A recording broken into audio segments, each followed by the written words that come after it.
At the northwestern shore of the Arabian Gulf is the state of Kuwait, bustling with modernism as displayed by its robust commerce and piercing skyscrapers. Like Kuwait's next-door neighbors Saudi Arabia and Iraq, this sun-dried Middle East nation has a rich abundance of oil.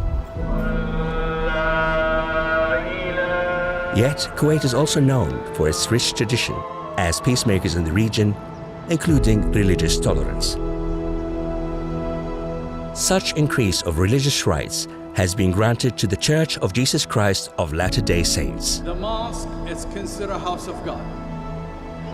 Through a ceremonial visit to Kuwait on behalf of the Church's first presidency, Elder Élder Cook, an apostle of the Church, and his wife Mary expressed gratitude for the Church's recent recognition.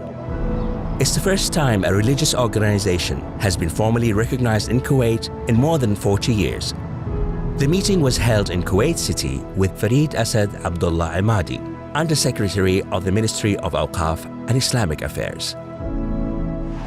Kuwait is predominantly Muslim, with some 20% of its residents practicing Christianity, and Latter-day Saints have a growing presence. Élder Cook spoke to a crowd of nearly 200 people packed in several floors at the Kuwait Ward Meeting House. Many of you will not be here for a long period of time, but you will influence lives while you're here. While the formal recognition strictly prohibits the proselyting to and baptism of Muslims, the Church's increased standing strengthens the opportunities to operate, serve, and worship. It is extremely significant when you have the authority as a church to open a bank account and to rent our own property and to seek visas for people who might serve as volunteers in doing humanitarian or community service, all of the things that the church does. And so this is no small thing.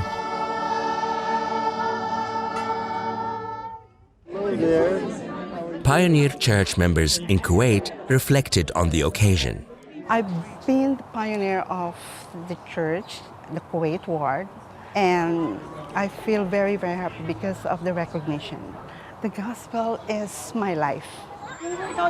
We did a lot of fasting and praying hard to our Heavenly Father, and very much grateful for the Kuwait government for this recognition.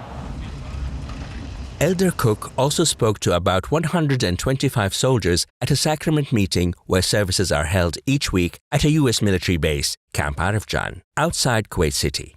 Latter-day Saint chaplain Joshua Sharp attended both meetings that day. Being out here, we often feel separated. Being able to be with so closely and so intimately with an apostle of the Lord was very, very powerful, and I think a great lift to the soldiers. While in Kuwait, Elder and Sister Cook visited with a senior member of the Kuwaiti royal family, Her Excellency Sheikha Intisar Salim Al-Ali Al-Sabah. And you come from a really good family. I come from a long line of peacemakers. At a traditional gathering for men known as a Diwaniyah, local community government and interfaith leaders visited with Élder Cook, giving them an opportunity to be better acquainted with the church. And there are incredible desserts back here. Come on back here. And they're not big. They're not big. Come on. Led by Sister Cook, Latter-day Saint women also gathered for fellowship. We've been through a lot. But then, one of the good things that we are grateful because we have the church here. We have another family to call.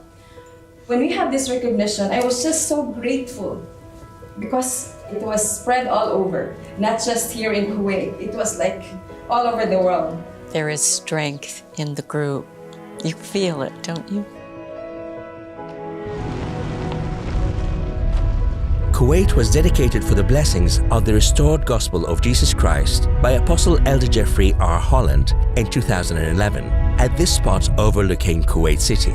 I'm the only one that's got on a hat, but it is 120 degrees. And it was a moment symbolic of the good. Members of the Church of Jesus Christ of Latter-day Saints had been progressively providing for several decades to each other and the community. A moment now leading up to another beginning, official recognition.